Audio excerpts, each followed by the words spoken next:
Assalamualaikum warahmatullahi wabarakatuh. Waalaikumsalam warahmatullahi wabarakatuh. Baik, sambil menunggu yang lain, mari kita awali pertemuan kita pada malam hari ini dengan membaca doa sebagaimana biasanya. Bismillahirrahmanirrahim. Nastaghfirullah sambil selamana wa huwa abauna wa rijaluna wa salafuna salihun. An Allah yadkhulu niyatana fi niyatihim wa amalana fi amalihim wa akhlaqana fi akhlaqihim wa ulumana fi ulumihim wa maqasidana fi maqasidihim. على هذه النية وعلى كل نية صالحة من الخير في الدنيا والآخرة دافعة لكل شر جالبة لكل خير لنا ولوالدينا ولأولادنا ولمشايخنا ولمن أحبنا فيك ولمن أحسن إلينا والمسلمين والمسلمات يا رب العالمين. وإلى حضرة نبينا محمد صلى الله عليه وسلم بسر الفاتحة. أعوذ بالله من الشيطان الرجيم. بسم الله الرحمن الرحيم. الحمد لله رب العالمين الرحمن الرحيم مالك يوم الدين إياك نعبد وإياك نستعين اهدنا الصراط المستقيم صراط الذين أنعمت عليهم غير المغضوب عليهم ولا الضالين. رب اغفر لي ولوالدي وللمؤمنين آمين. بسم الله الرحمن الرحيم. نويت التعلم والتعليم وتذكر وتذكير والنفع والانتفاع والإفادة والاستفادة والحث على التمسك بكتاب الله وسنة رسوله والدعاء إلى الهدى والدلالة على الخير ابتغاء وجه الله ومرضاته وقربه وثوابه.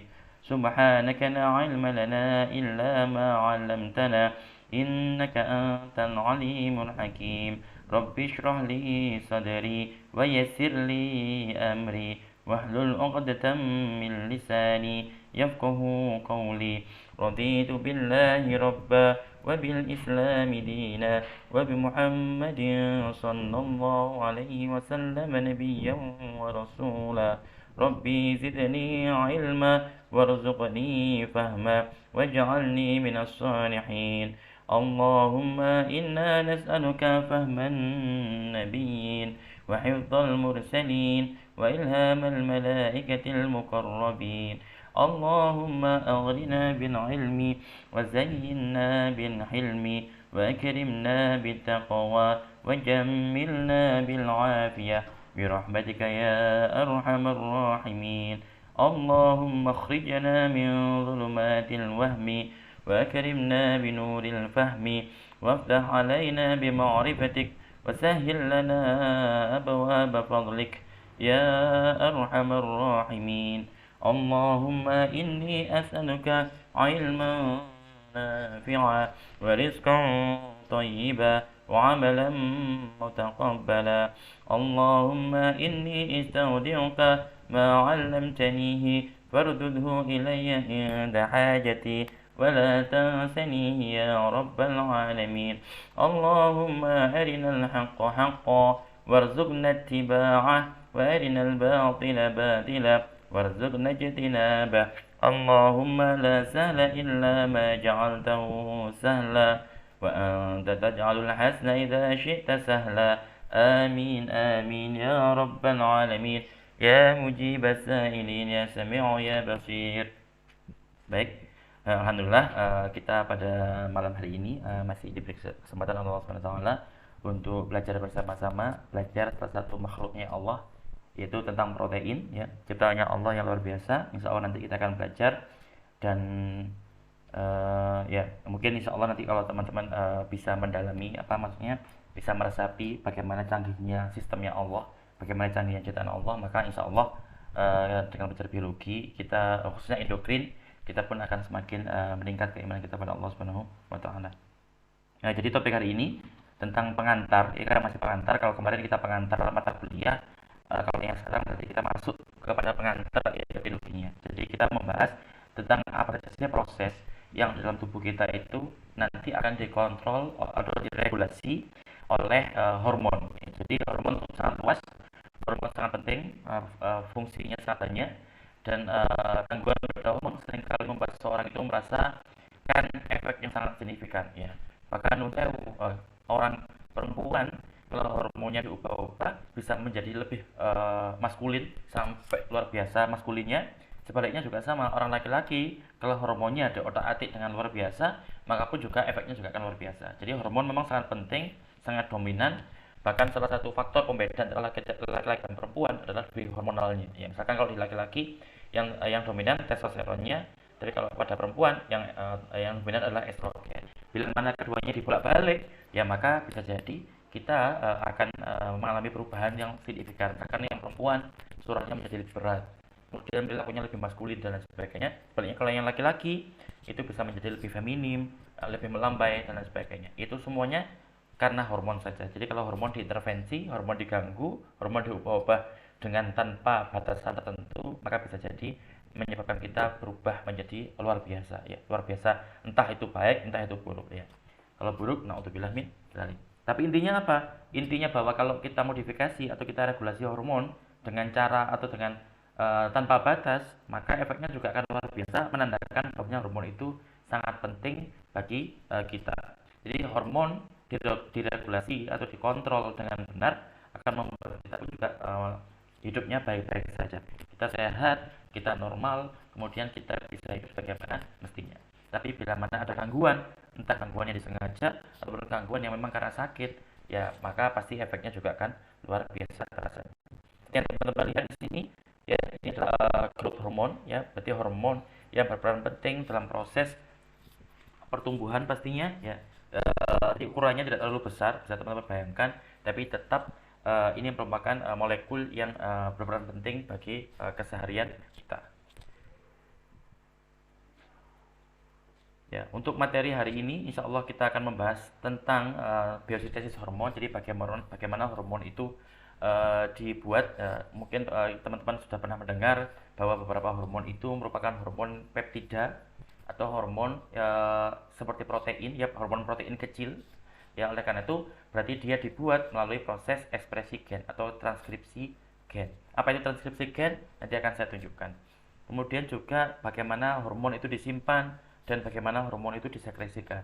Karena hormon ini seringkali dibutuhkan untuk komunikasi jarak jauh antara sel yang letaknya di sini untuk sel yang letaknya berjauhan. Ya, jadi seringkali hormon akan digunakan untuk keperluan tersebut, sehingga perlu kita pelajari juga bagaimana hormon itu disimpan, bagaimana hormon itu disekresikan atau dilepaskan ke luar sel, kemudian didistribusikan lewat pembuluh darah sampai nanti mencapai sel target, hingga akhirnya sel target tadi bisa merespon karena dia memahami apa maksud atau apa pesan yang dibawa oleh hormon ini, sehingga ketika dia sudah menerima hormon itu atau menangkap hormon itu atau mengikat hormon itu, maka dia akan mengetahui respon apa yang diinginkan oleh si pengirim hormon. Itulah bentuk komunikasi atau salah satu fungsi daripada hormon. Kemudian juga karena memang hormon itu nanti didistribusikan lewat darah, oleh karena itu perlu juga kita pelajari hormon apa saja yang ada dalam darah. Ya, berarti ada dalam darah, didistribusikan dalam darah, dan sampai kemana nanti hormon itu akan didistribusikan oleh darah. Itu juga nanti akan kita pelajari. Meskipun mungkin nanti teman-teman mungkin tidak selesai, karena waktu kita sebenarnya sangat singkat sekali. Kita hanya kuliah selama 2 SKS, berarti total kurang lebih hanya 100 menit. Yang mana 100 menit itu sebenarnya sangat singkat sekali, sehingga nanti mohon teman-teman tetap belajar. Ya, meskipun sudah semester 7 tetap membaca-baca, insya Allah tidak akan ada ruginya, karena ya itu tadi, kita niati belajar biologi itu belajar ciptaannya Allah ya, belajar makhluknya Allah, belajar tubuh kita, yang tubuh kita merupakan ciptaan Allah. Jadi insya Allah juga meskipun teman-teman nanti sudah lulus, itu tidak pernah akan ada ruginya, karena insya Allah kita niati untuk belajar ilmunya Allah, untuk mengagumi ciptaannya Allah, dan pada akhirnya mensyukuri nikmat Allah berupa hormon ya. Kemudian juga kita lanjut pada hormon. Itu beberapa hormon ketika sudah selesai akan dihancurkan ya. Beberapa hormon juga akan dipecah ya. Misalkan nanti akan ada yang dipecah, kemudian nanti akan digunakan untuk membuat hormon yang baru. Jadi di recycle. Itulah salah satu juga wujud kehebatan sistem tubuh kita, yang mana bila mana memang sudah nggak dipakai, ya sudah kita hancurkan. Kemudian nanti fragmen-fragmennya atau bahan-bahan atau unit-unit penyusunnya bisa digunakan untuk membuat produk yang baru lagi sehingga lebih optimal. Kemudian juga bagaimana hormon itu beraksi, ya nanti juga akan terpelajari. Insya Allah juga ini yang mungkin nanti tidak akan sampai, nanti akan kita sampaikan di mata kuliah berikutnya tentang integrasi sinyal hormonal di level seluler dan molekuler. Kemudian juga bagaimana sistem respon hormon itu dikontrol, diatur. Kemudian juga bagaimana hormonal itu diregulasi di level organisme, di level tubuh. Kita tahu hormon itu diproduksi oleh sel-sel tertentu. Kemudian sel-sel tertentu tadi akan melepaskan hormon itu ke pembuluh darah, terbawa ke suatu tempat di bagian tubuh kita, sampai akhirnya nanti di sana dia akan diterima oleh sel targetnya, dan sel target akan meresponnya. Nah, berarti akan ada efek seluler, yang mana efek itu berarti hanya mengenai sel-sel tertentu, tapi juga bisa kita bahas atau kita diskusikan di level organisme, karena sel itu menyusun tubuh kita, yaitu menyusun jaringan tubuh kita menyusun organ kita menyusun tubuh kita, yaitu organisme atau manusia atau makhluk, ya, manusia sama dengan hewan dan sebagainya sebagai satu organisme. Mungkin saya skip karena ini pembahasannya teknis, nanti akan kita dapatkan sembari kita mempelajari materi yang sudah saya siapkan, ya. Seperti yang teman-teman lihat, ini merupakan sebagai pengantar, saya tunjukkan gambar hormon, satu hormon yang sangat penting sekali, hormon yang kerjanya dia luar biasa, hormon yang bekerja bila mana kita selesai makan. Kalau kita makan, karena makan itu mengandung gula, maka gula itu akan dipecah sehingga menjadi gula yang sederhana, ya. Setelah menjadi sederhana, maka otomatis darah kita akan mengandung banyak gula, ya. Jadi setelah makan, beberapa saat setelah makan, otomatis darah kita akan mengandung banyak gula karena apa? Zat gula yang ada di makanan tadi dipecah menjadi gula sana yang kemudian menepat atau berada di dalam darah. Normalnya gula darahnya tinggi itu harus segera diturunkan kadar gulanya. Dengan apa? Dengan apa? Itu dengan memerintahkan sel-sel yang ada atau yang membutuhkan gula darah itu untuk segera mengambil gula darahnya, ya. Jadi sel-sel tadi kan makannya bahan makanan dia untuk dia tumbuh itu perlu satunya adalah gula, sehingga gula darah harus segera diserap oleh sel-sel yang membutuhkan, ya. Dan siapa yang bertugas untuk meregulasi itu, ya, itu adalah hormon insulin. Jadi hormon insulin bertugas untuk mempercepat reaksi atau memediasi reaksi pemasukan atau penormalan, menurunkan kadar gula darah. Dengan apa caranya? Dengan memerintahkan sel-sel yang ada di sekitar gula darah tadi, dan mereka membutuhkan gula untuk segera mungkin menyerap gula dari darah, sehingga dengan begitu nanti kadar gula darah akan normal kembali. Itulah peranan dari insulin.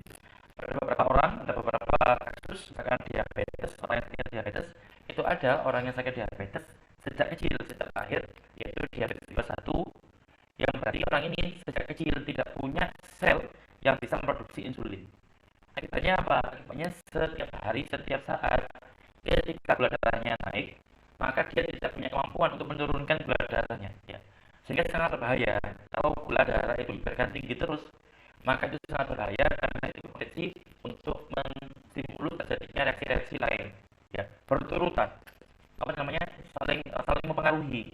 Jadi kalau gula darah dibiarkan terus-menerus agak lama, efeknya akan luar biasa membahayakan, ya. Karena orang tadi tidak memiliki insulin, karena tidak memiliki sel yang bisa membuat insulin di dalam tubuhnya, maka orang semacam ini harus terpaksa harus menerima suntik insulin setiap saat, ya. Jadi sudah bisa dibayangkan harganya mahal sekali dan sudah pastinya akan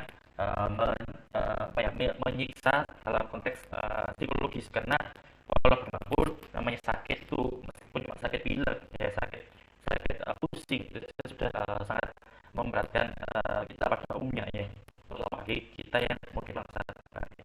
Maka beruntung kita ini yang saat ini masih diberi kesehatan dan Allah Subhanahu Wa Taala, insulin kita masih bekerja dengan luar biasa, maka itu merupakan hal yang nggak perlu kita. Nah, kemudian kita tahu bahwa sel, ya, sel di tubuh kita itu disusun atas banyak organ. Ada organ, misalkan organ jantung, ada organ paru-paru, ada liver, ada bahkan tulang.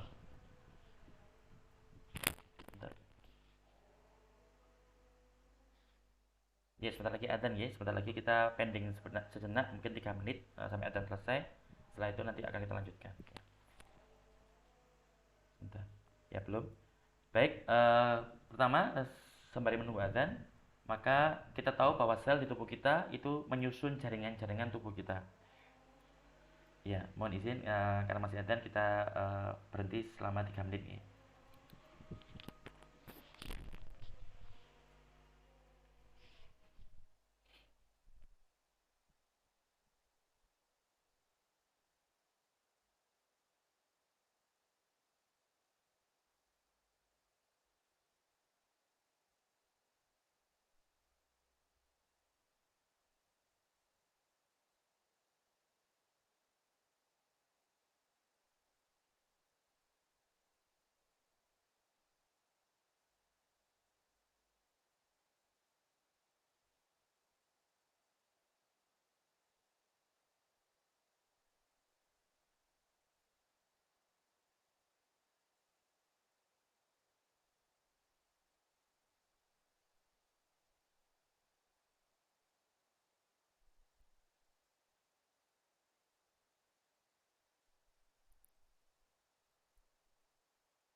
Baik, kita lanjutkan. Ya, jadi tubuh kita tersusun atas banyak sel dan beberapa sel yang sejenis akan menyusun sebuah jaringan yang tentunya pasti juga dibantu oleh sel-sel lainnya meskipun didominasi oleh sel-sel tertentu tapi dalam suatu jaringan pasti juga ada keterlibatan sel-sel yang lainnya. Tapi sel-sel intinya menyusun suatu jaringan dan jaringan nanti akan menyusun organ dan banyak organ menyusun tubuh kita. Jadi urutannya seperti itu. Lantas bagaimana sel satu dengan sel yang lain itu berinteraksi atau berkomunikasi ya. Jadi untuk berkomunikasi itu mereka memiliki beberapa mekanisme ya. Ada yang sifatnya lokal, ada yang sifatnya jarak jauh. Kalau yang sifatnya lokal itu ada yang disebut sebagai autocrine ya, seperti yang tengah ini. Kemudian ada paracrine dan juga ada namanya juxtacrine. Bedanya apa antara ketiganya? Maka yang pertama adalah autocrine ya. Autocrine itu merupakan sebuah mekanisme komunikasi yang mana sel itu berkomunikasi dengan cara mensekresikan molekul-molekul ya. Jadi mereka mensekresikan molekul tertentu ditandai dengan warna merah-merah kecil-kecil ini ya. Seolah-olah ini merupakan produk sekresi mereka atau molekul yang mereka sekresikan atau mereka keluarkan ke lingkungan luar. Untuk apa? Untuk tujuannya berkomunikasi dengan sel lain. Yang mana sel lain itu masih jenis.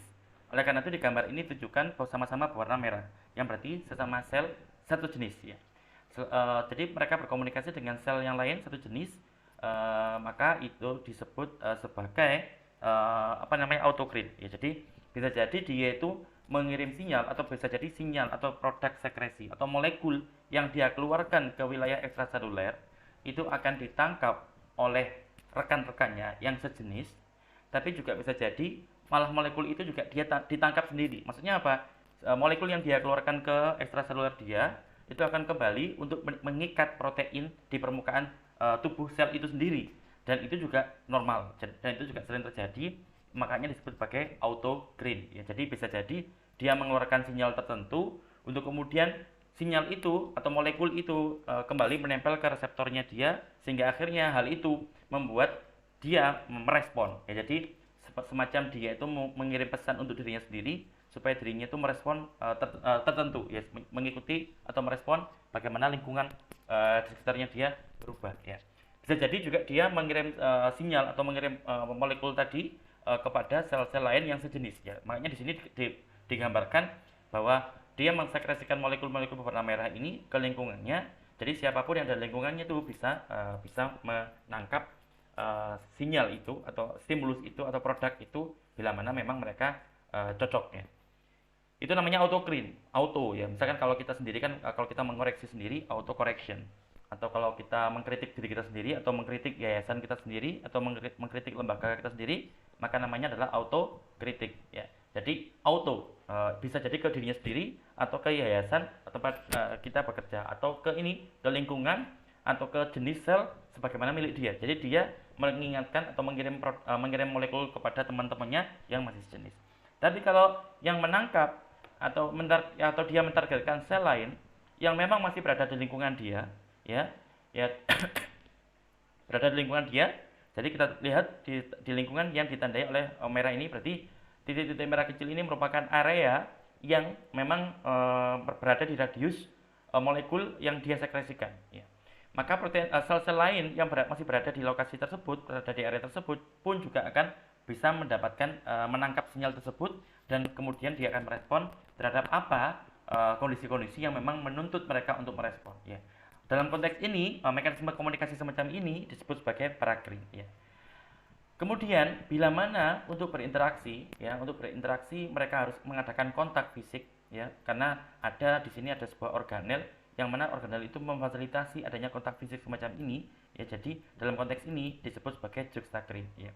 Jadi komunikasi yang terjadi melalui kontak fisik melalui molekul sinyal yang ada di membran sel satunya ini nanti kemudian berikatan dengan reseptor yang berada di sel lainnya. Jadi interaksi antara molekul sinyal yang di sini berfungsi sebagai ligan yang nanti akan mengikat pada reseptor atau protein reseptor yang ada di permukaan sel lainnya, maka adanya interaksi semacam ini disebut sebagai juxtacrine. Jadi keduanya sifatnya lokal. Bedanya kalau yang terakhir tadi harus ada kontak fisik. Tapi kalau yang dua pertama yaitu autocrene dan paracrine tergantung pada siapa yang menerima sinyalnya. Intinya semua ini tiga-tiganya merupakan komunikasi dalam bentuk yang lokal. Ada juga komunikasi yang jaraknya jauh, jauh, dan inilah yang nanti akan menjadi pembahasan kita. Jadi komunikasi yang melibatkan molekul-molekul tertentu, dalam konteks ini hormon, yang mana harus didistribusikan, syaratnya itu harus didistribusikan lewat aliran darah atau lewat pembuluh darah atau dibawa oleh darah. Untuk apa? Untuk menyampaikan pesan dari sel-sel yang memproduksi hormon tadi untuk kemudian disampaikan menuju sel-sel yang menjadi targetnya ya. Untuk nyampe ke sel targetnya dia perlu didistribusikan atau ditransportasikan melalui jalur atau pembuluh darah, dan inilah yang dinamakan dengan endokrin. Berbeda dengan tadi autocrene ya. Autocrene, paracrine, juxtacrine, yang barusan kita bahas adalah endokrin. Jadi endokrin syaratnya adalah produk sekresi atau molekul yang dia keluarkan ya harus mencapai sel-sel lain dengan jarak yang jauh melalui transportasi melalui peredaran darah. Oleh karena itu syaratnya adalah harus jaraknya jauh endokrin itu, kemudian melewati pembuluh darah. Jadi inilah bedanya antara endokrin yang merupakan nama mata kuliah kita dengan paracrine, autocrene, dan juga juxtacrine tadi ya. Mungkin untuk lebih memperjelas akan saya tampilkan video ya. Insya Allah ini video saya ambil dari YouTube, bagus sekali. Jadi insya Allah nanti teman-teman bisa memahami lebih jelas tentang apa yang barusan saya sampaikan. Jadi ini adalah dua sel yang berinteraksi. Hey guys, and welcome to today's video. We will talk about a variety of cell signaling possibilities, cell communication, and about different cell signaling types. Here we start off with paracrine signaling. The blue cell can release growth factors, for example, and all the surrounding. Jadi kedua sel ini adalah dua sel yang berbeda. Ya, jadi yang biru itu merupakan sel yang mengeluarkan molekul sinyal dia, ya, molekul. Kemudian sel yang berwarna apa ini istilahnya, coklat keorenan atau apalah itu ya. Maka target sel ini merupakan sel lain yang mana sel ini memiliki reseptor, ini ditandai dengan molekul yang semacam bentuk Y, ya. Itu merupakan gambaran protein reseptor, yaitu protein yang berada di permukaan sel target, yang mana kemudian molekul protein tadi akan berikatan dengan molekul lain yang berfungsi sebagai ligan. Jadi ligan itu nama kelompok. Molekul-molekul yang berikatan dengan reseptor namanya adalah ligan. Sebaliknya, molekul-molekul yang mengikat ligan adalah reseptor. Jadi itulah definisi daripada reseptor dan ligan. And about different cell signaling types. Here we start off with paracrine signaling. The blue cell can release growth factors, for example, and all the surrounded cells here with the expression of specific receptors can now bind this ligand. This can then activate intracellular signaling, for example, some downstream effects like gene transcription activation. However, cells in the near surrounding with no expression of this receptor, they cannot be targeted for communication. Ya, jadi di sini ditampilkan ada dua jenis sel tetangga yang berbeda.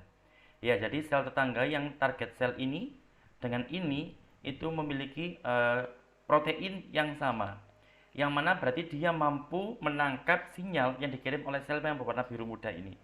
Jadi hanya sel-sel tertentu yang tadi saya bilang sel yang cocok. Artinya cocok itu apa? Dia cocok, dia punya molekul di permukaannya dia atau di dalam selnya dia, yang dengan itu dia mampu menangkap atau mengenali molekul sinyal yang dilepaskan oleh oleh sel yang berwarna biru ini tadi.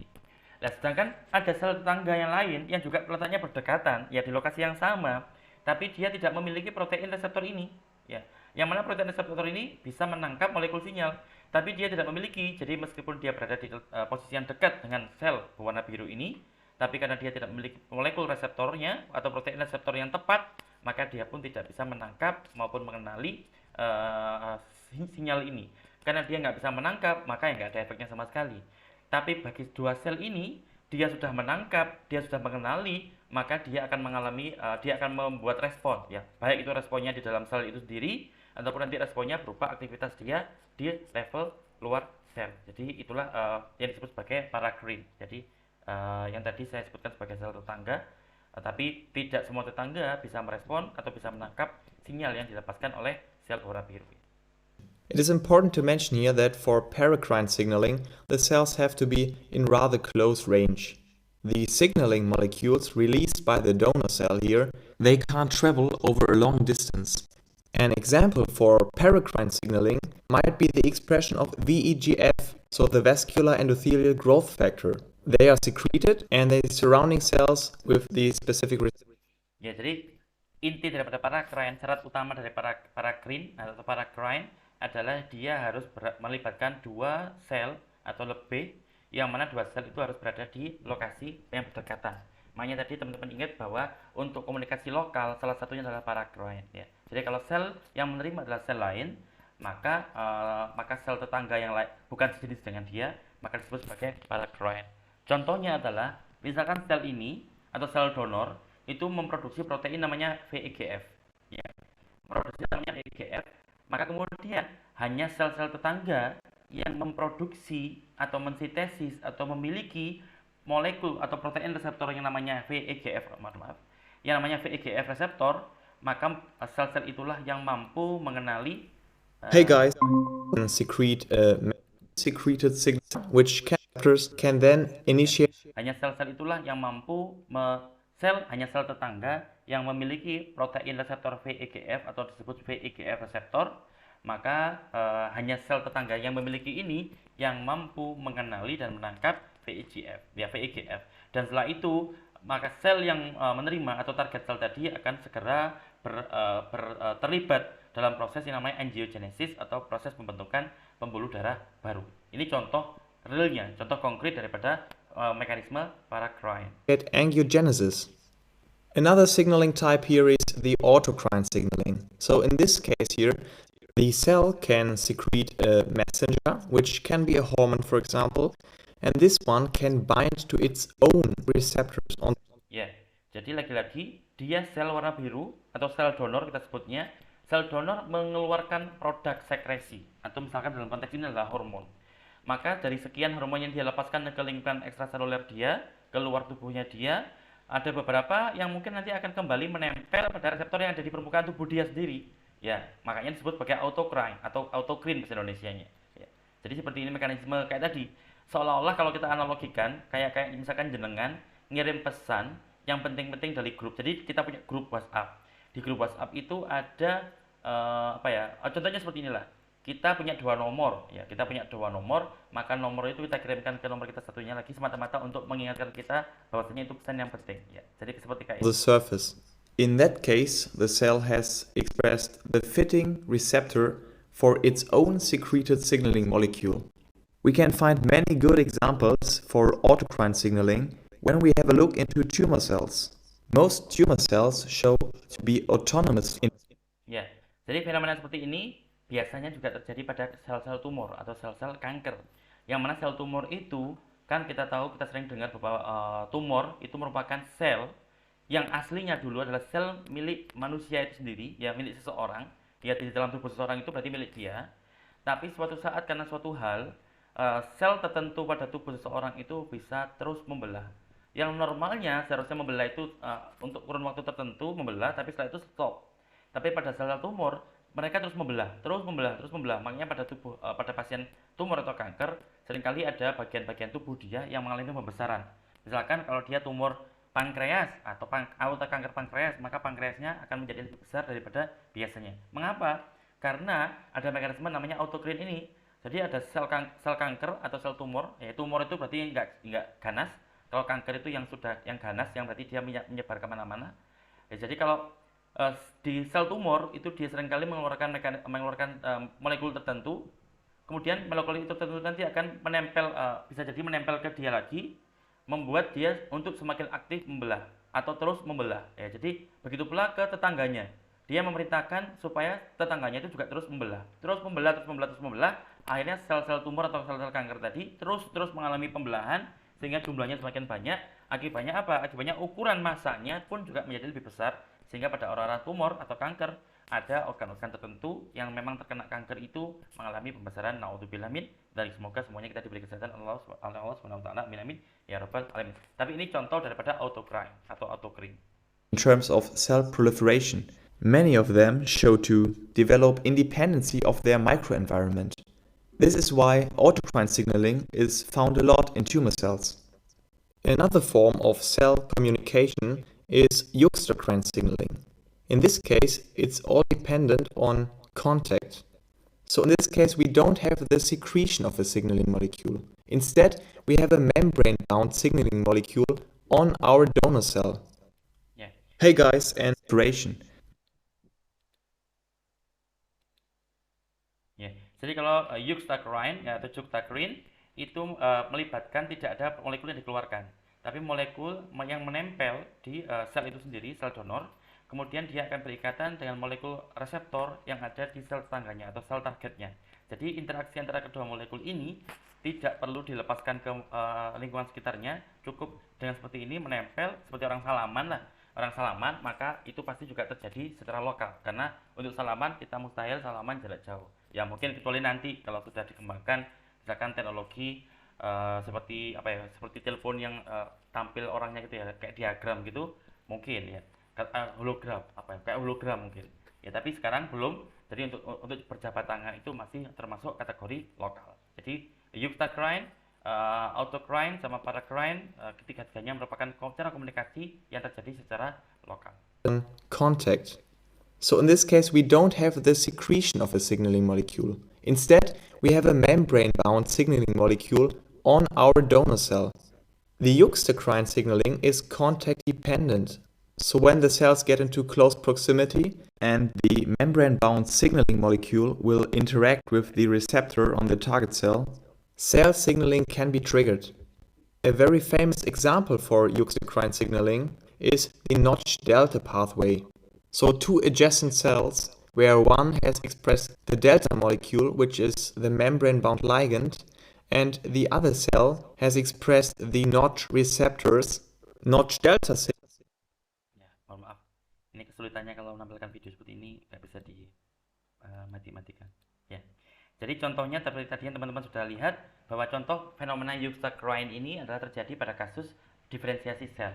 Jadi teman-teman kalau masih ingat ada mekanisme namanya sel pertumbuhan sel atau sel bertumbuh, bahasa Inggrisnya growth, atau kemudian ada juga namanya perkembangan sel atau diferensiasi sel. Jadi bagaimana sel itu bisa berkembang menjadi sel lain yang lebih matang, yang mana matang itu berarti memiliki sifat, memiliki fungsi yang lebih spesifik. Sebagai contoh misalkan kita punya sel namanya sel punca. Ya.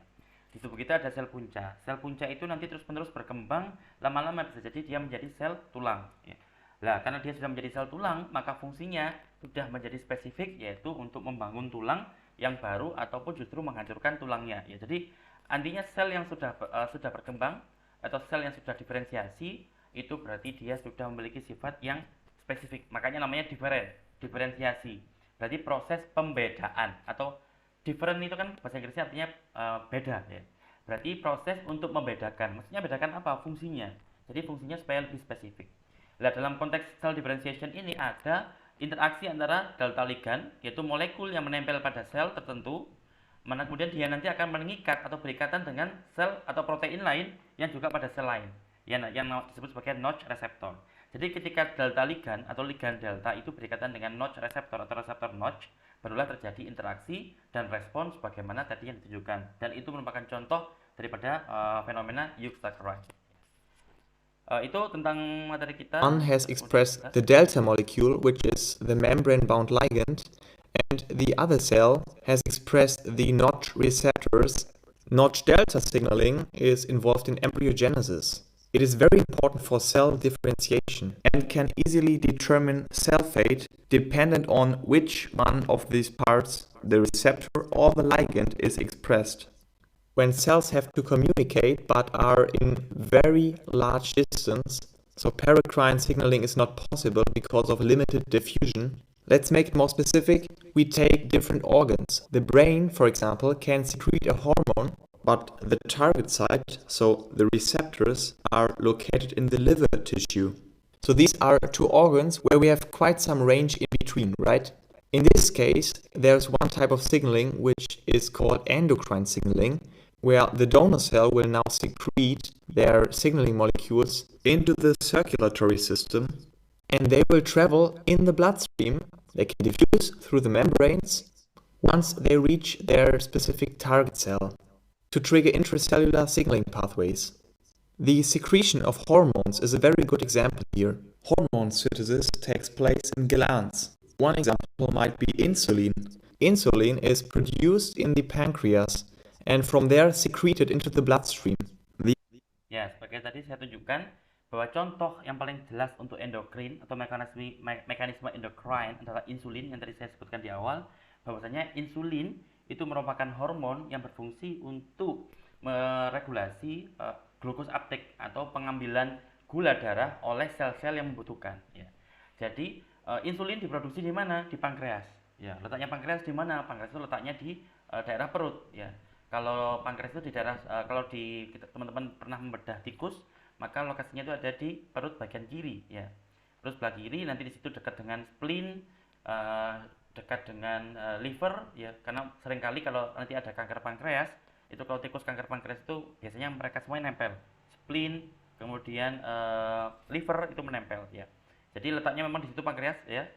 Tapi yang menghasilkan pankreas, hormon insulin itu, insulinnya kemudian masuk ke dalam peredaran darah untuk dibawa ke sel otot. Ya, mana sel otot ini nanti akan mengambil gula darah karena otot perlu untuk penyimpanan energi. Jadi bila mana ada berlebihan energi kan gula itu kan sumber energi salah satunya ya. Jadi diambil oleh sel-sel otot untuk kemudian nanti bila mana dibutuhkan akan digunakan. Ya, jadi ini merupakan contoh endokrin yang mana nama mata kuliah kita adalah endocrine atau endokrin, yang berarti nanti kita akan membahas mekanisme-mekanisme atau hormon-hormon apa saja yang cara kerjanya itu seperti ini. Ya, jadi seperti itu.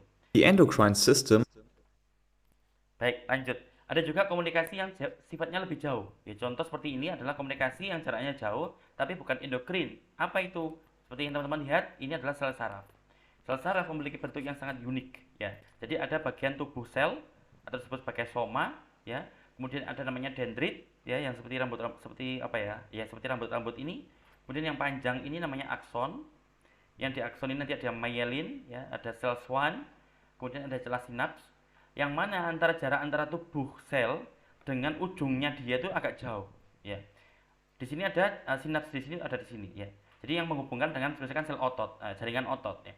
Maka jaraknya jauh, karena jauh maka ini juga disebut sebagai jarak jauh, tapi bukan endocrine. Jadi ini tapi termasuk komunikasi jarak jauh, tapi tidak termasuk endocrine, karena bukan termasuk endokrin. Karena endokrin syaratnya adalah harus melewati pembuluh darah, ya.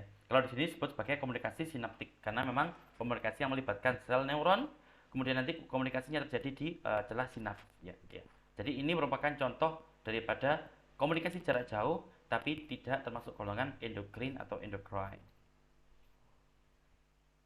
Ya. Seperti itu. Kemudian mungkin saya tunjukkan gambar untuk gambaran dari synaptic transmission. Ya, mungkin teman-teman nanti sudah pernah melihat dulu, tapi tidak ada salahnya kalau kita melihat kembali tentang bagaimana transmisi signal jarak jauh yang tapi tidak termasuk kategori endokrin. Communication between neurons and communication between neurons and muscle occur. Ya, jadi ini menunjukkan komunikasi antara ini adalah serat-serat otot, kemudian di sini adalah akson terminal, ujung daripada sel saraf, ya. Kita tahu tadi ada di sel saraf itu ada bagian yang memanjang, ya, yang keluar dari badan sel menuju sel lainnya, namanya akson, ya. Jadi akson nanti akan bertemu dengan sel saraf lainnya, ya, berkaitan di daerah dendritnya, jadi saling menyambung. Tapi di sini konteksnya adalah akson terminal nanti bertemu di area pertemuan antara neuron saraf dengan muskular otot, ya. Jadi inilah disebut sebagai neuromuscular junction atau lokasi pertemuan antara neuron sel-sel saraf dengan muskular, yaitu jaringan otot, ya. Jadi interaksi komunikasinya terjadi di sini. Nanti detailnya bagaimana mari kita lihat sama-sama. Specialized junctions called synapses. The most common type of synapse is the chemical synapse. Here, we examine the events that take place at the neuromuscular junction, a chemical synapse using the neurotransmitter acetylcholine. Synaptic transmission begins when the nerve impulse reaches the presynaptic axon terminal. Depolarization of the presynaptic membrane initiates the sequence of events. Teman-teman lihat di sini belum ada sinyal yang datang. Jadi ketika nanti ada sinyal yang datang dari sel saraf, maka dengan adanya sinyal itu, ya, nanti akan menyebabkan terjadinya reaksi di daerah ini, ya. Leading to transmitter release and activation of receptors on the. Ya, teman-teman lihat kalau ke atas itu merupakan nanti menuju ke badan tubuh sel sarafnya. Kemudian di bagian tadi akson terminal tadi itu terdapat molekul-molekul kecil, yang molekul kecil itu dibungkus oleh namanya vesicle. Jadi vesicle itu seperti kantong-kantong yang ada di dalam sel yang seringkali digunakan untuk mengirim molekul-molekul tertentu, ya. Kadang-kadang bahkan ada protein, kadang-kadang ada DNA, ada RNA-nya dikirim dengan cara di packaging dulu ke dalam vesicle, ya.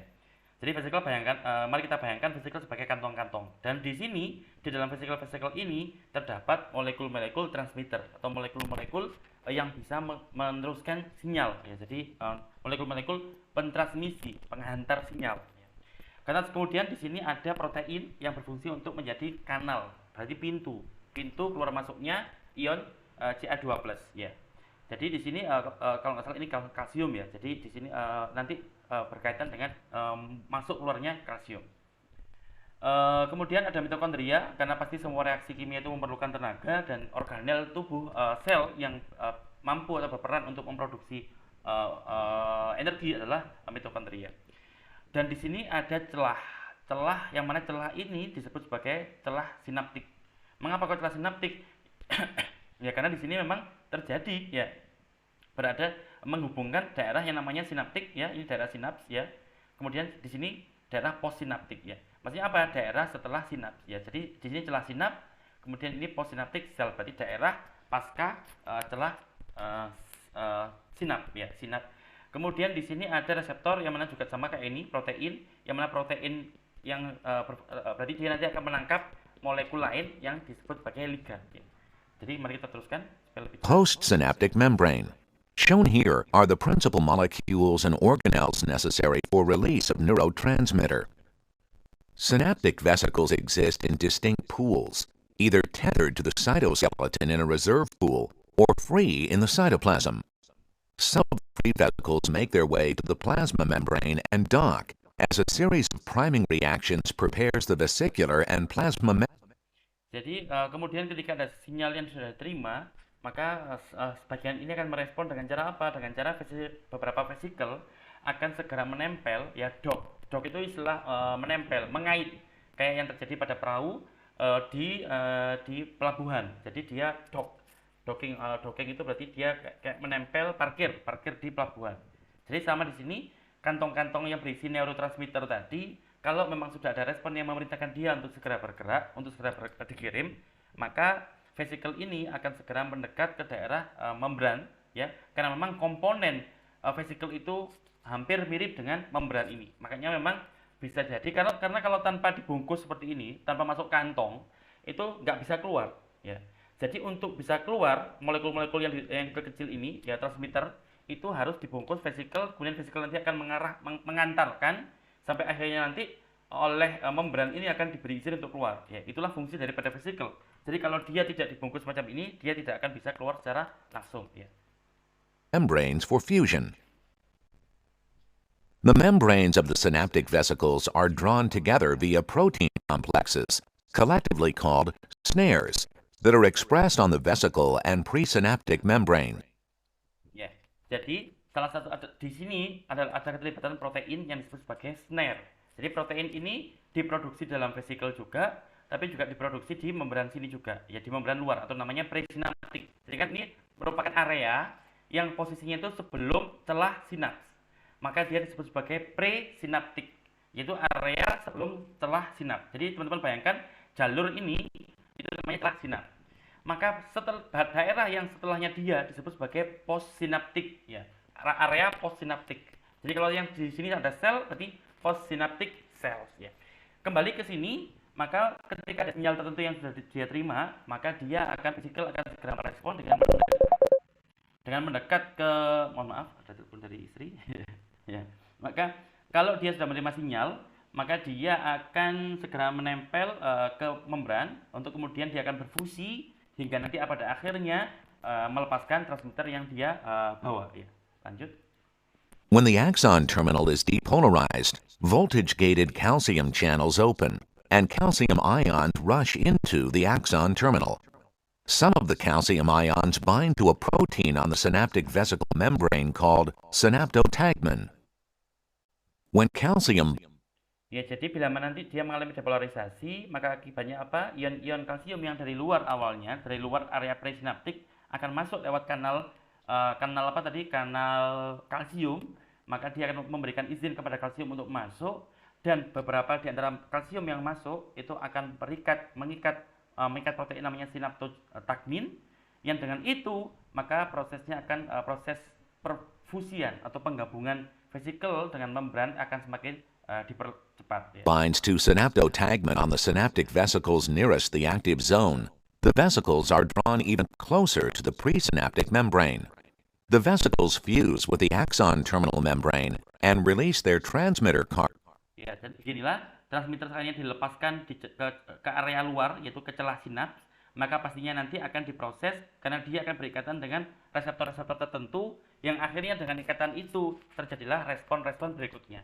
Jadi contoh komunikasi semacam ini itu transmisi sinaps itu atau komunikasi sinaptik yang mana itu tidak termasuk endokrin meskipun jaraknya jauh. Mengapa? Karena tadi tidak melewati pembuluh darah. Jadi kenapa kok dibilang jauh? Karena kan tadi jarak antara akson, ini kan daerah akson terminal, ujungnya akson sel saraf dengan tubuh selnya itu jauh sekali ya. Oleh karena itu komunikasinya pun dianggap sebagai komunikasi jarak jauh meskipun bukan termasuk endokrin. Cargo in Ya. Nah, jadi itu. Nah, kemudian sekarang kita bahas selanjutnya proses apa saja sih yang diregulasi atau hormon itu berperan apa saja sih di level seluler, di level molekuler, di level tubuh. Ya, di level kita sebagai manusia pada umumnya. Maka sebelum itu mari kita bahas dari paling kecil dulu. Di level molekuler, hormon itu juga berperan penting ya. Beberapa hormon itu terlibat dalam proses yang namanya gen transcription atau gene transcription atau transkripsi gen. Kita tahu bahwa manusia, tubuh kita itu sudah lumrah diomongkan banyak orang di kalangan ilmiah maupun di kalangan tidak ilmiah, di akademik maupun di non akademisi, bahwasanya salah satu molekul yang paling penting di tubuh manusia adalah gen. Dan gen itu DNA ya. Jadi kalau gen itu pasti DNA, tapi DNA belum tentu gen karena DNA itu sangat panjang sekali dan misalkan kalau kita urai DNA itu seperti ini ya, sangat panjang sekali, tapi ada bagian-bagian yang pendek-pendek tapi letaknya itu menyebar ya, letaknya itu berjauhan ya, itu namanya gen. Jadi gen itu merupakan bagian DNA yang fungsinya untuk memproduksi atau mengkode protein tertentu. Mungkin lebih gampangnya akan saya tunjukkan gambarnya ya. Tapi sebelum itu, karena gen itu DNA, maka DNA itu tersusun atas paling tidak 4 molekul ya. 4 molekul yaitu sitosin, guanin, adenin, timin, yang mana mereka berikatan dengan deoksiribos yaitu gula dengan karbon 5 ya. Jadi gula ini deoksiribos, molekul gula, kemudian nanti dia berikatan dengan misalkan di sini timin atau adenin atau guanin dan sitosin ya. Jadi DNA adalah semacam ini, molekul DNA, dan urutan-urutan DNA itu unik. Maksudnya apa? Urutan-urutan itulah yang menentukan nanti apakah dia termasuk gen atau tidak.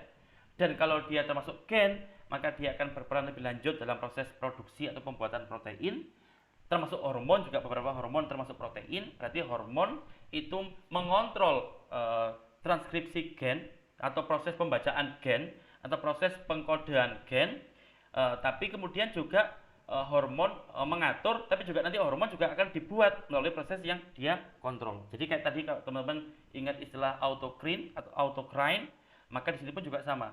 Hormon, beberapa hormon, misalkan insulin tadi itu kan untuk membuat hormon insulin itu lewat proses namanya transkripsi gen ya, yaitu gen proinsulin, Jadi kalau nanti gen proinsulin itu aktif, maka nanti produk akhirnya adalah insulin. Tapi ternyata hormon, yang mana beberapa hormon itu juga dibuat dari protein, yang merupakan protein, itu pun juga diatur oleh transkripsi gen. Jadi kayak semacam siklus gitu ya. Jadi saling meregulasi. Jadi ini merupakan struktur DNA dan sangat panjang sekali DNA itu. Kita lanjut, maka komponen DNA adalah semacam ini, yaitu deoksiribos, yaitu gula dengan atom karbon 5, kemudian berikatan dengan timin. Kemudian nanti timin membentuk ikatan hidrogen dengan adenin, yang mana pastinya adenin juga berikatan dengan deoksiribos, yaitu gula berkarbon 5. Maka inilah yang membentuk ikatan antara basa-basa nukleotida yang menyusun DNA ya. Jadi kalau timin berikatan dengan adenin, sitosin berikatan dengan guanin ya, seperti itu ya.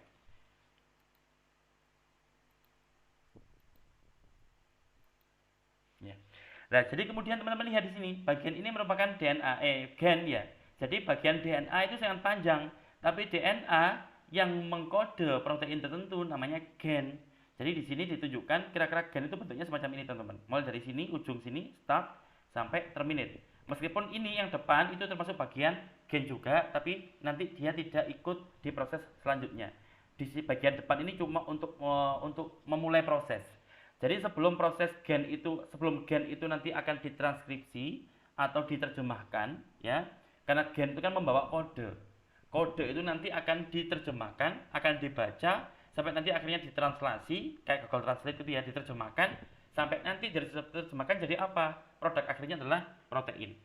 Mungkin karena agak sulit, nanti saya lanjutkan aja gambar ya. Jadi gambar, saya nemukan gambar yang bagus, video yang bagus.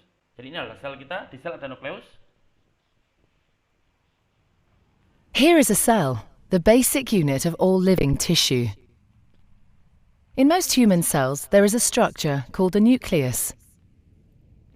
The nucleus contains the genome, In humans, the genome is split between 23 pairs of chromosomes. Ya, jadi kembali tadi bahwa di setiap di tubuh kita ada banyak sekali sel, ya, ada banyak sekali sel dan berbagai macam jenis sel ada di tubuh kita, ya. Dan semua sel di tubuh kita itu pasti menyimpan kromosom yang sama, yaitu menyimpan 46 kromosom atau 23 pasang kromosom dan isinya identik.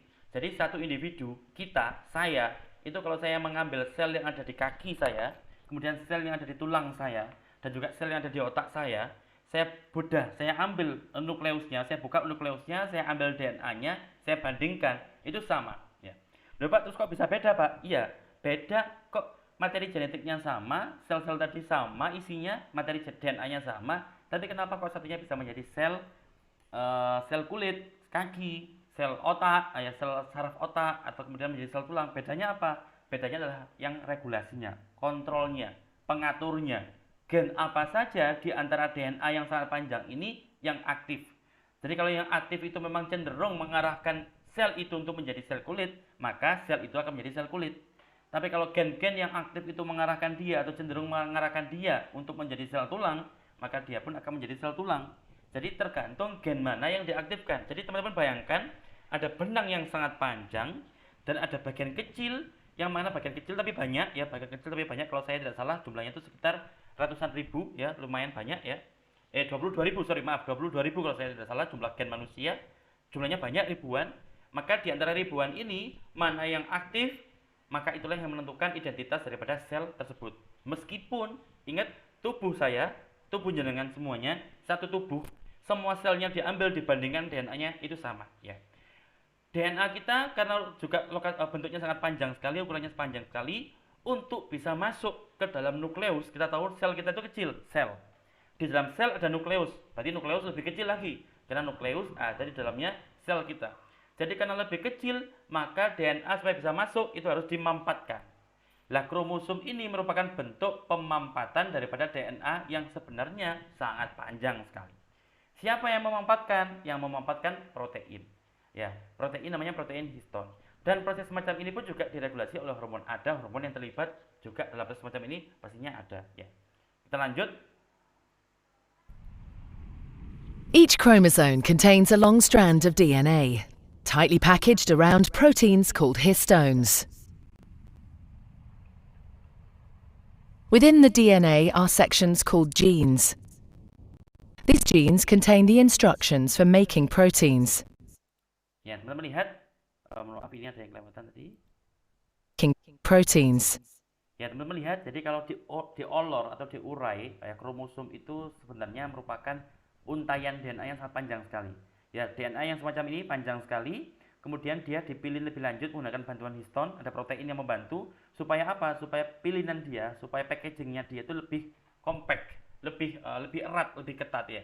Jadi inilah yang membuat kromosom kita itu sangat mampat sekali, sehingga DNA yang sangat panjang itu bisa diringkes sedemikian rupa. Ya, kayak teman-teman kalau misalkan punya benang, yang benang itu panjang, tapi teman-teman ingin benang itu supaya ringkes, itu teman-teman di sini teman-teman cuma cukup rekas remas saja, maka dia ukurannya menjadi relatif lebih ringkes. Apalagi kalau meremasnya itu dengan pola yang pola teratur, ya seperti ini, maka pastinya strukturnya akan lebih kuat dan sebagainya. Nah, di antara untaian DNA yang panjang sekali tadi, itu ada area-area tertentu yang disebut sebagai gen, yang mana daerah ini mengkode protein tertentu. Oleh karena itu sangat lumrah dibilang bahwa produk ekspresi itu istilah yang sering digunakan untuk gen. Jadi maksudnya produk ekspresi gen itu adalah protein. Karena apa? Kalau gen ini memang sudah aktif, maka nanti dia akan dijadikan menjadi cetakannya nanti akan diterjemahkan, dan nanti jadinya adalah dijadikan protein. Jadi produk akhir dari ekspresi gen itu adalah protein. Dan proses pembacaan kode yang dibawa oleh gen itu namanya adalah transkripsi. Nanti akan saya tunjukkan setelah ini. Jadi ini intinya teman-teman sudah harus paham bahwasanya ada di dalam tubuh kita ada sel, di dalam sel kita ada nukleus, di dalam nukleus ada DNA, dan DNA itu sangat panjang sekali, dan di antara panjangnya itu ada bagian-bagian pendek yang disebut sebagai gen, yang gen itu mengkode informasi tentang pembuatan protein tertentu, termasuk hormon. Ada yang berupa protein meskipun ukurannya kecil. Hormon apa tadi? Hormon insulin. Ya. Fokus ke gen sini, kita akan membahas lebih lanjut tentang gen ini.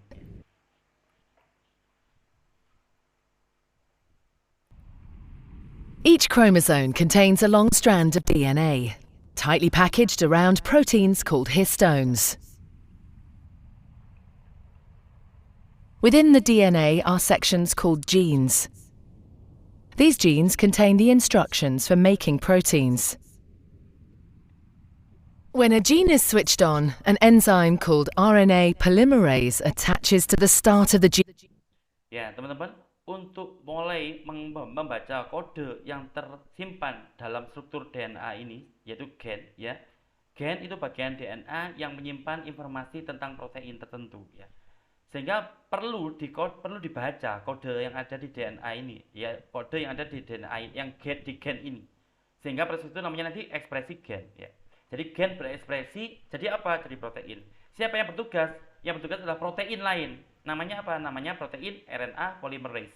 Jadi kalau teman-teman harus ingat, kalau ada protein yang belakangnya itu ase semacam ini, maka pasti dia adalah protein yang fungsinya sebagai enzim, ya.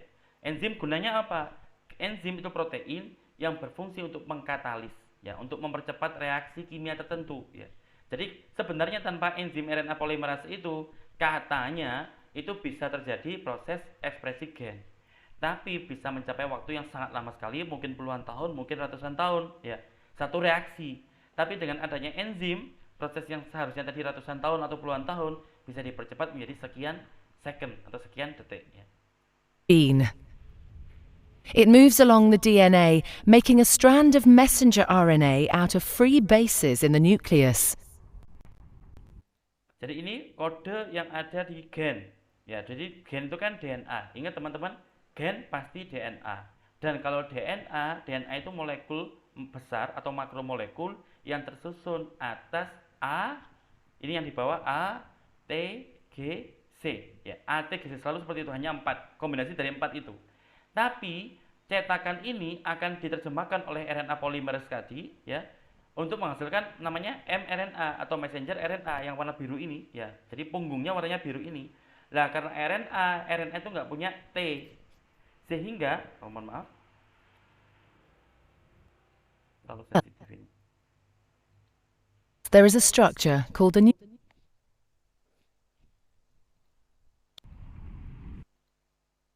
called histones.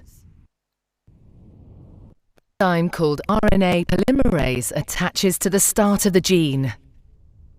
It moves along the DNA, making a strand of messenger RNA out of free bases in the nucleus.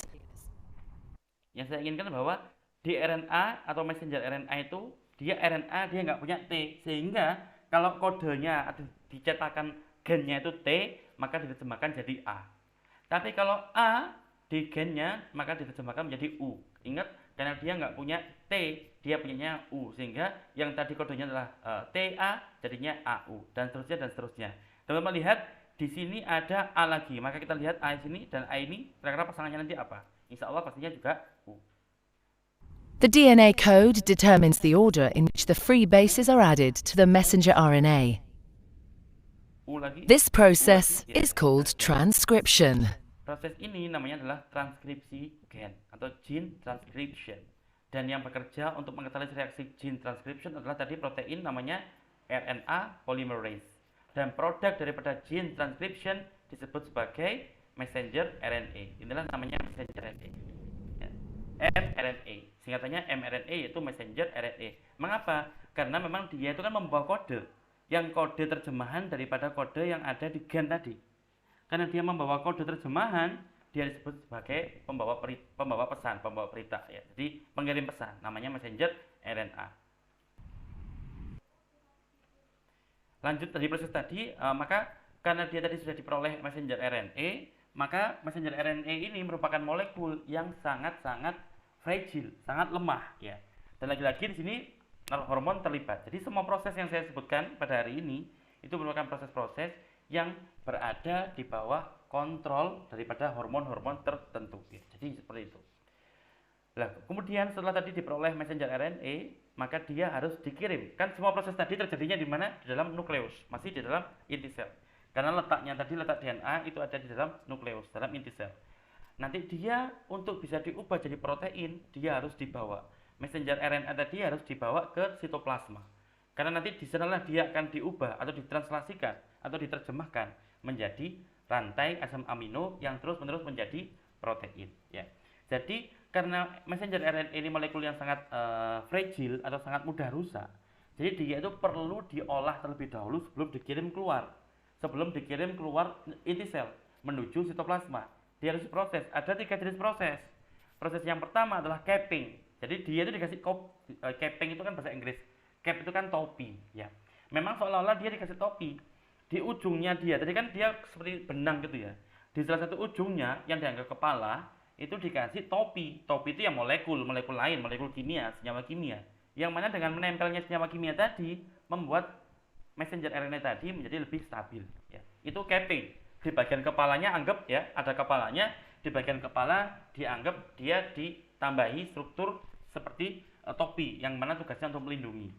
Kemudian di bagian ekornya, karena ada kepala berarti ada ekor. Di bagian ekornya pun juga ditambah, ya, ditambah A molekul-molekul A tadi. Yang mana proses ini disebut sebagai poly A tail. Poly artinya banyak, ya, ada poly A karena memang tambah A namanya poly A tail, ekor yang banyak mengandung molekul A tadi. Tujuannya apa? Lagi-lagi sama, untuk memperkuat kestabilan daripada RNA. Jangan sampai yang dia sedang bawa pesan karena dia lemah, maka dia hancur sebelum mencapai targetnya dia. Tidak. Jadi sel kita sangat canggih dan itu pasti juga dikontrol oleh hormon. Salah satunya membuat proses tadi bisa berlangsung dengan luar biasa. Sampai akhirnya di bagian kepalanya dia, messenger RNA sudah ada topi, di bagian ekornya sudah ada poly A tail, sudah punya ekor yang lebih stabil. Terakhir di bagian tengahnya gen itu ada daerah-daerah yang tidak berfungsi lagi, tidak diperlukan lagi, namanya intron. Jadi ada namanya proses splicing. Intron ini akan dipotong kemudian dibuang karena tidak lagi dibutuhkan untuk tahapan-tahapan selanjutnya. Mari kita lihat videonya.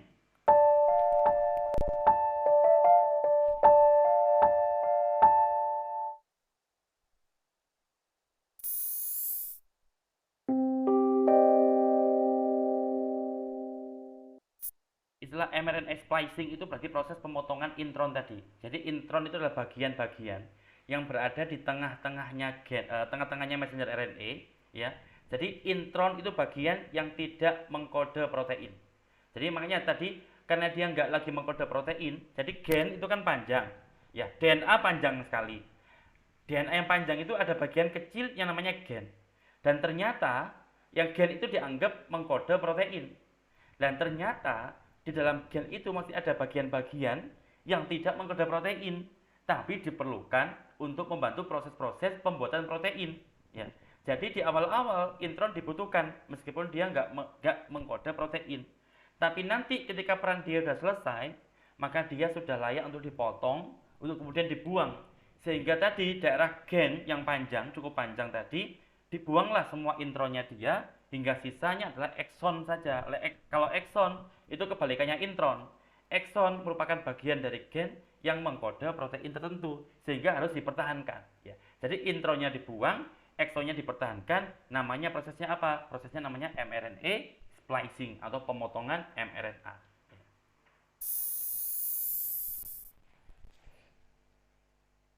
The following animation will describe the process of RNA splicing, an important step in creating the mRNA that is involved in protein synthesis via the process of translation. Key factors in this process include RNA, possessing introns and exons, and...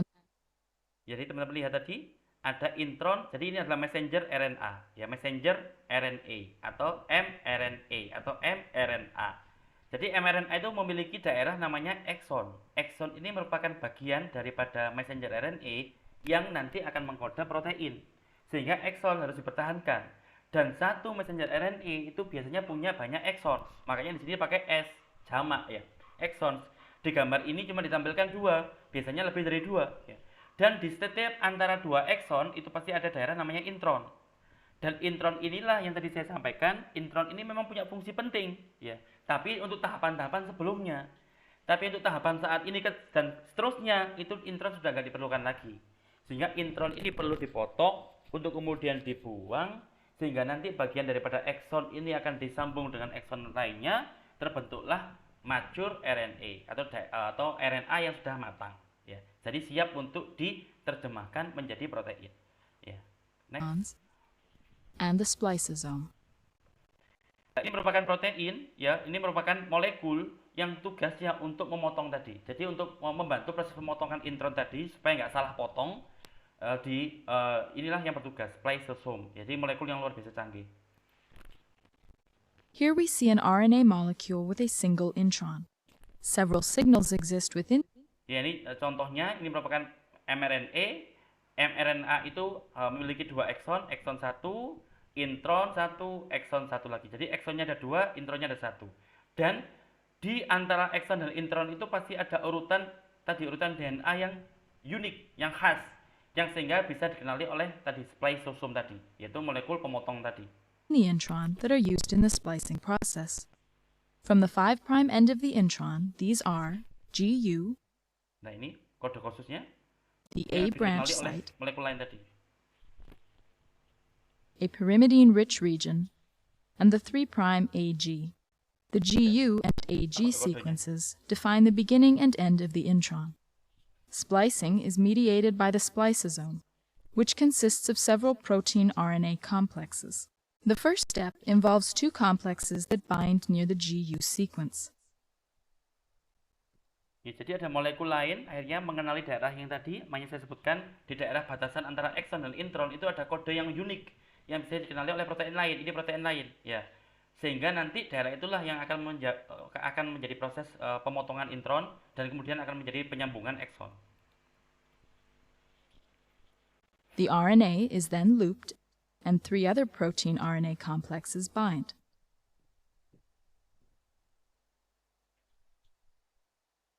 This final complex, Jadi teman-teman heran, di tubuh kita ada banyak sekali proses yang melibatkan kompleks besar ini. Bahkan kalau teman-teman tadi ingat ada namanya protein, kompleks protein namanya RNA polymerase tadi, ya.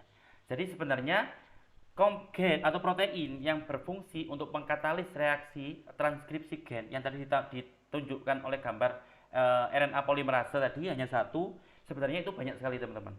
Jadi untuk bisa mentranskripsi, ya, itu kompleks protein RNA polymerase itu harus berikatan dengan protein-protein lainnya. Jadi kompleks, anggotanya banyak sekali. Jadi itu protein yang sangat besar yang melibatkan banyak protein untuk menyatu menjadi kompleks baru, ya.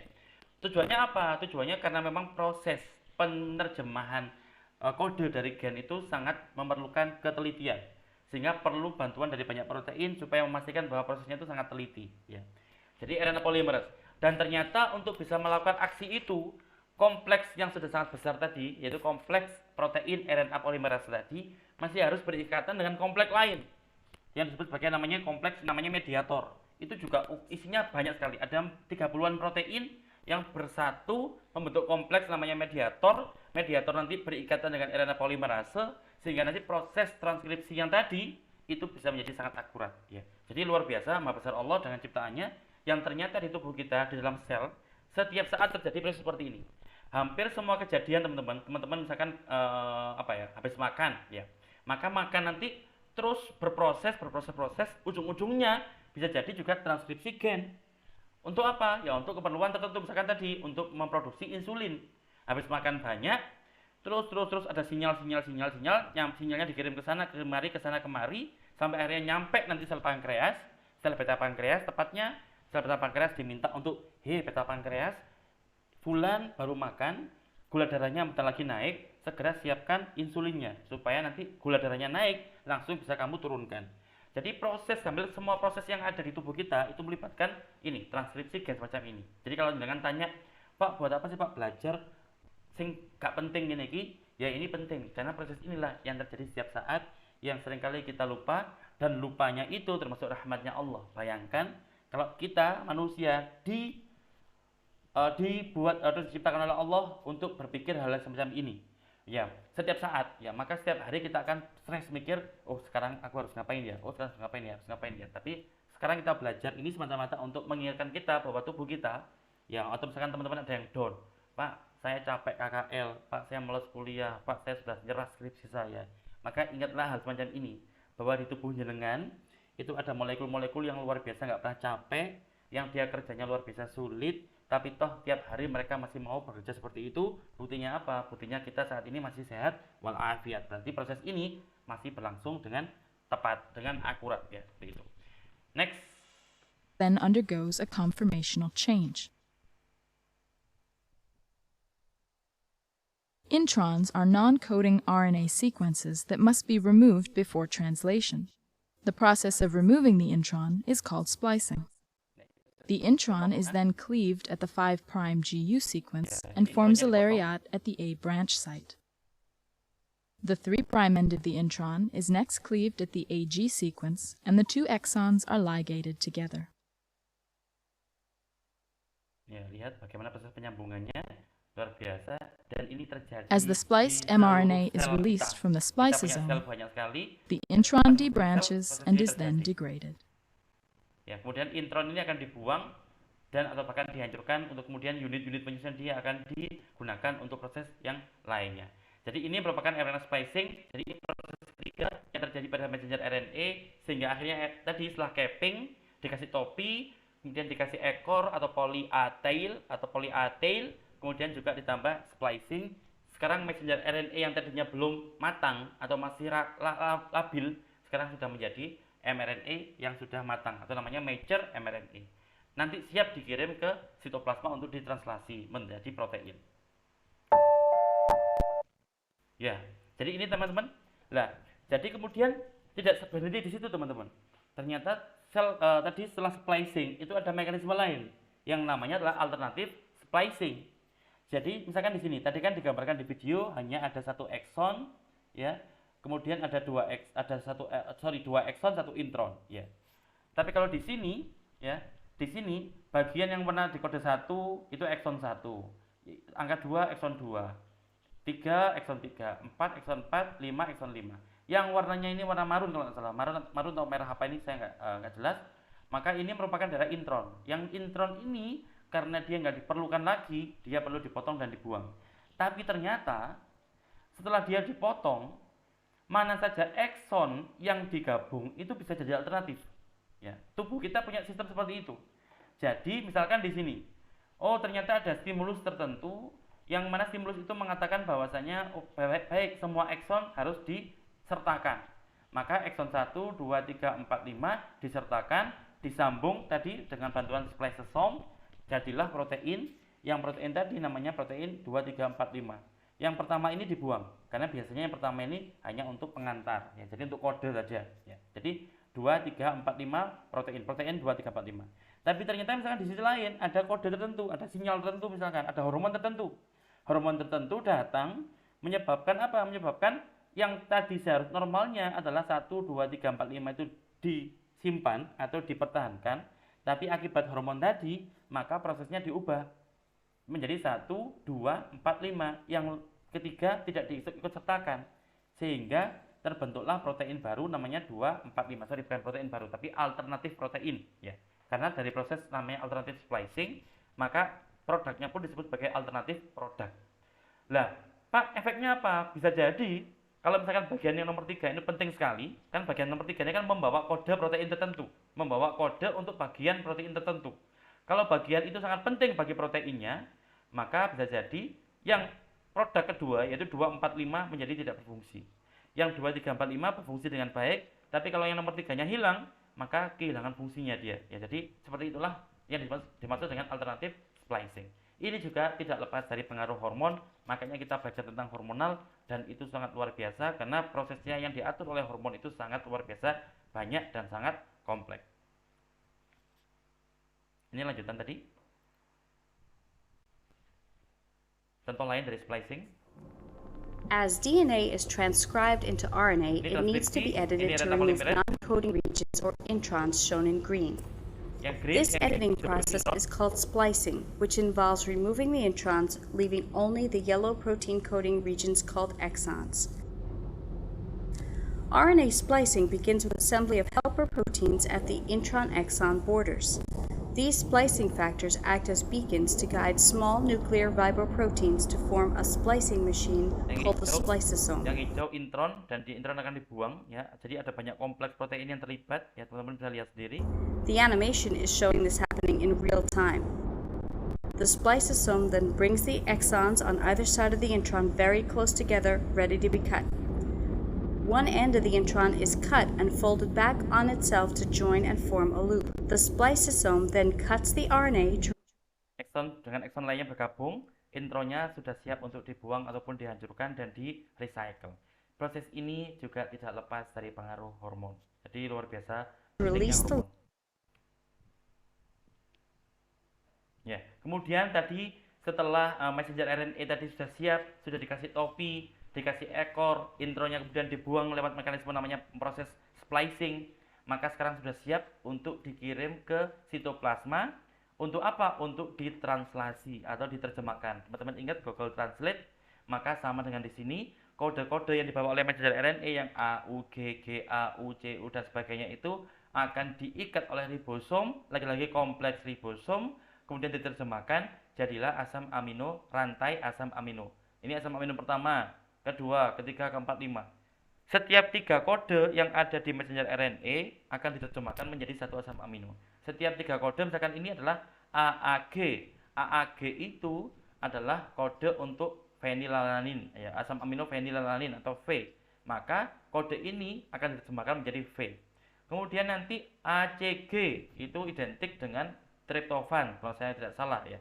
Maka nanti triptofan akan diikat ke V sehingga terbentuklah rantai yang terdiri atas metionin, leusin, fenilalanin, triptofan, dan sebagainya, sehingga terbentuklah rantai asam amino yang mana protein itu tadi merupakan rantai asam amino itu sendiri. Jadi protein itu ya rantai asam amino. Bedanya apa? Bedanya dia rantai yang melipat.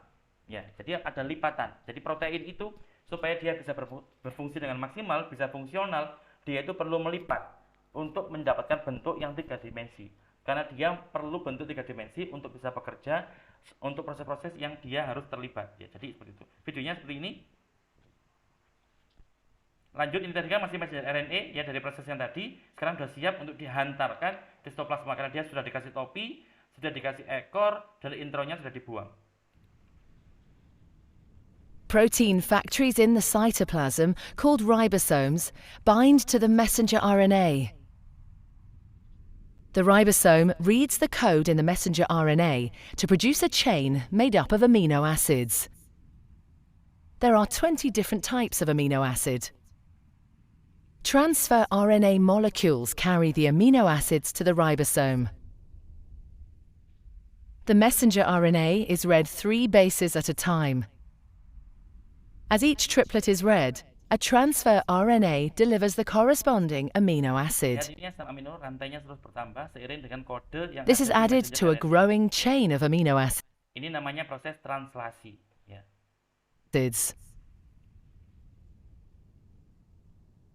Jadi kalau transkripsi tadi, produknya namanya adalah mRNA atau messenger RNA atau messenger RNA. Ya. Tapi kalau produk translasi adalah rantai asam amino yang nanti dia akan berproses lebih lanjut menjadi protein yang fungsional. Once the last amino acid has been added, the chain folds into a complex 3D shape to form the protein.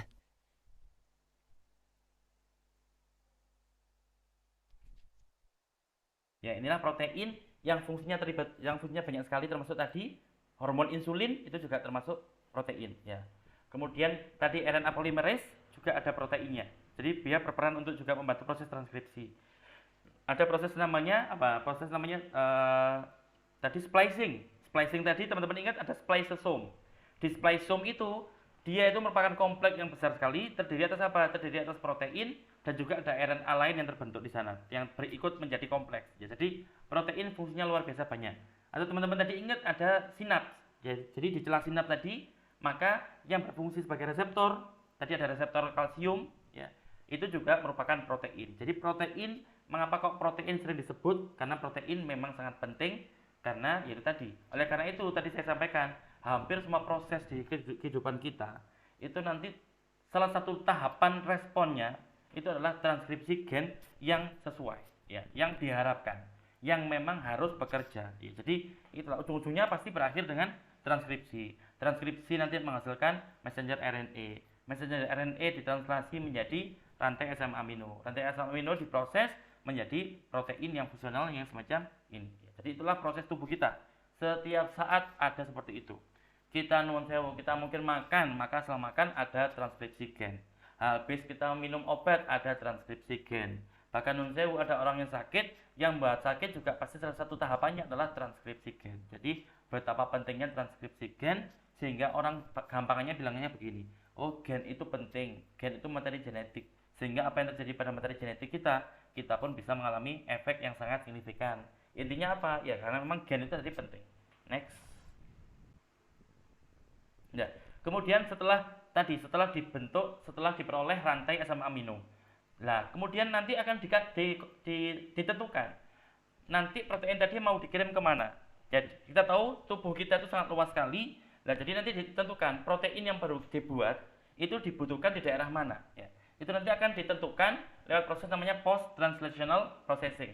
Reaksi-reaksi yang terjadi setelah translasi. Ingat teman-teman tadi, translasi produknya apa? Produknya translasi adalah rantai asam amino. Nah, rantai asam amino nanti supaya dia bisa bekerja maksimal, dia harus dikirim di tempat yang membutuhkan dia. Dan proses regulasi atau proses pengontrolan itu terjadi di dalam retikulum endoplasma. Ini adalah organel di dalam sel. Teman-teman lihat, ini adalah proses. Jadi begini tampilan translasi tadi. Translasi itu ada yang terjadi di luar permukaan organel retikulum endoplasma. Jadi teman-teman lihat, yang warna merah itu merupakan messenger RNA diikat oleh ribosom yang warna abu-abu gelap ini. Kemudian nanti akan muncul rantai asam amino. Ya, disebut peptida. Peptida itu rantai asam amino. Ya, jadi tersusun atas beberapa asam amino. Jadi rantai peptida tadi langsung dibawa masuk ke dalam retikulum endoplasma. Untuk kemudian di sana dia akan diproses, yang namanya proses folding, pelipatan, dilipat-lipat supaya tadi ada menjadi bentuk 3 dimensi yang tadi saya tampilkan, yang bentuknya coklat tadi. Jadi memang protein harus dibuat seperti itu.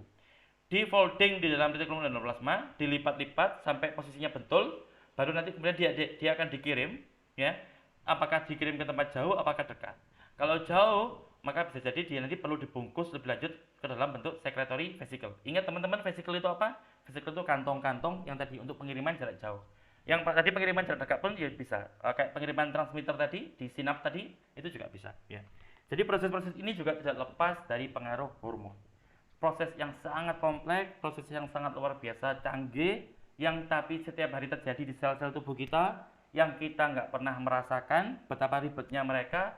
Yang bisa kita rasakan hanya kita sehat, alhamdulillah, tanpa kita harus repot-repot mengontrol bagaimana mereka bekerja. Jadi lagi-lagi mari kita syukuri bersama-sama, mumpung kita masih ingat, alhamdulillahirabbil alamin, Allah telah menciptakan kita makhluk yang tidak dijadikan mukallaf untuk mengingat hal-hal yang semacam ini, untuk mengontrol hal-hal semacam ini. Kita cuma terima jadi, wes, terima jadi, lek sehat ya wes, lek loro kalau kita sakit baru nanti kita periksa.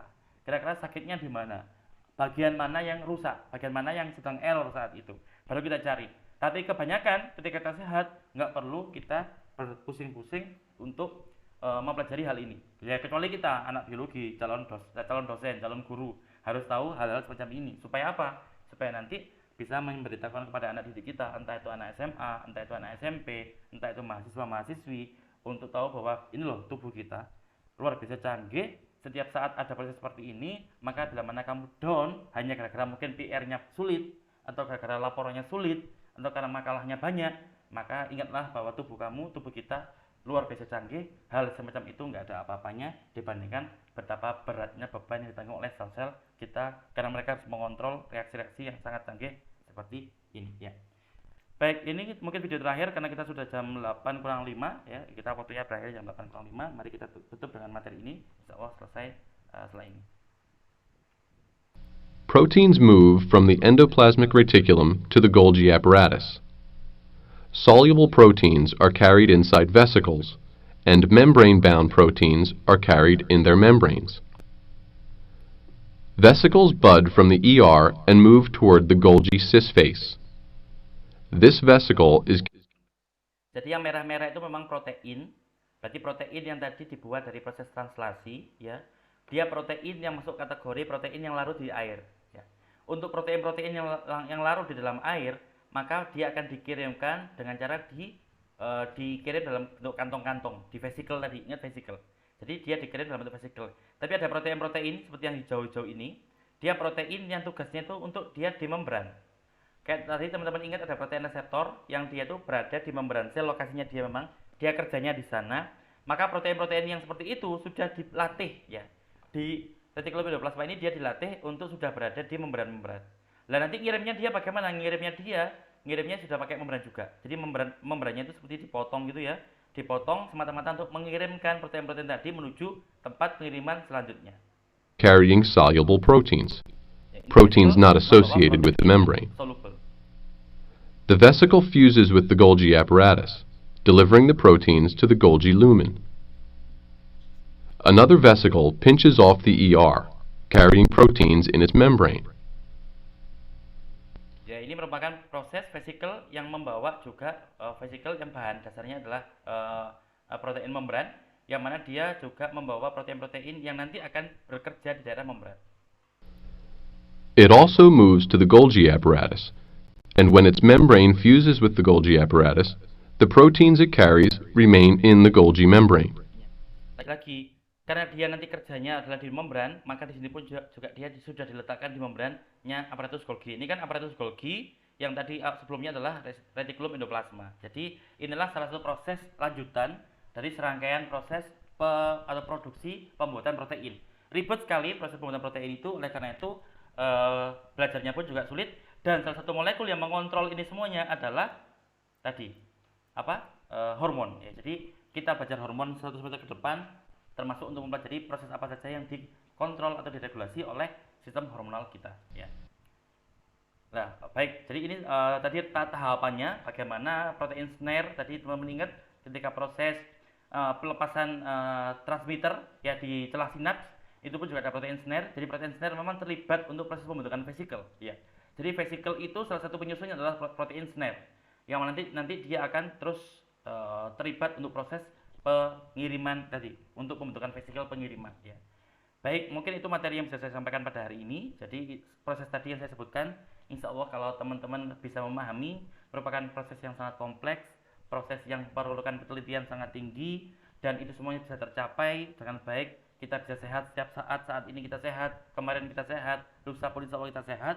Itu semua berkat sistem hormon kita berjalan dengan sebagaimana mestinya. Kalau ada gangguan, maka pasti efeknya akan luar biasa, tapi Maha Besar Allah memberikan kita kesehatan pada sebagian besar waktu kita hidup di dunia ini. Alhamdulillah, amin ya rabbal alamin. Mari kita tutup pertemuan kita pada hari ini. Insya Allah materi selanjutnya akan saya lagi-lagi saya buatkan video. Saya hanya masih bingung cari waktunya karena sangat sulit mencari waktu kosong semester ini. Tapi insya Allah saya akan usahakan untuk segera mengunggahnya kalau saya ada waktu luang. Sehingga mari kita tutup. Semoga semua yang kita pelajari tadi bermanfaat di dunia dan wal akhirah, bisa meningkatkan iman kita kepada Allah Subhanahu wa taala, dan pastinya juga kita bisa semakin bertanggung jawab terhadap tubuh kita, karena tubuh kita pada hakikatnya merupakan mesin yang sangat canggih. Karena bayangkan satu selnya saja responnya prosesnya tadi sangat ribet, apalagi tubuh kita yang tersusun atas banyak sel. Jadi mari kita percaya diri bahwa kita makhluk yang luar biasa, sehingga makhluk yang luar biasa ibadah jangan sampai ketinggalan, karena tadi untuk syukur ya tandanya adalah ibadah. Baik, bismillahirrahmanirrahim. Rabbana anfa'na bima 'allamtana, rabbi 'allimna alladhi yanfa'una, rabbi faqihna wa faqih ahlana wa qarabatin lana fi dinina ma'a ahlil qudri unsa wa dzakar, rabbi waffiqna waffiqhum lima tardidi qawlan wa fi'lan karama warzuqna kulla halalan daima wa akhilna atqiya ulama نهضى بالخير ونفى كل شر ربنا أصلح لنا كل الشؤون وأكرم بالرضا منك العيون واقض عنا ربنا كل الديون قبل أن تأتينا رسل المنون واغفر استر أنت أكرم من ستر وصلاة الله تغشى المصطفى من إلى الحق دعانا والوفاء بكتاب فيه للناس شفاء وعلى الآل الكرام الشرفاء وعلى الصحب المصابيح الغرار اللهم اهدنا بهداك واجعلنا ممن يسارع في رضاك ولا تولنا وليا سواك ولا تجعلنا ممن خالف أمرك وعصاك وحسبنا الله ونعم الوكيل نعم المولى ونعم النصير ولا حول ولا قوة إلا بالله العلي العظيم وصلى الله على سيدنا محمد وعلى آله وصحبه وسلم والحمد لله رب العالمين يا ربنا اعترفنا بأننا قد عرفنا وأننا أسرفنا على الله أشرفنا فتب علينا توبة توسين كل حوبة واستر لنا الأورات وآمن الروعات واغفر لوالدينا ربي ومولودينا والأهل والإخوان وسائر الخلان وكل ذي محبة أو جيرة أو صحبة والمسلمين أجمع آمين رب فاسمع فدلا وجودا منا لا باكتساب منا بالمصطفى الرسول نهضى بكل سول صلى وسلم ربي عليه عد الحب وآله وصحبه عداد طاش الصحب والحمد للإله في البدء والتناهي والحمد للإله في البدء والتناهي سبحانك اللهم وبحمدك أشهد أن لا إله إلا أنت أستغفرك وأتوب إليك والسلام عليكم ورحمة الله وبركاته.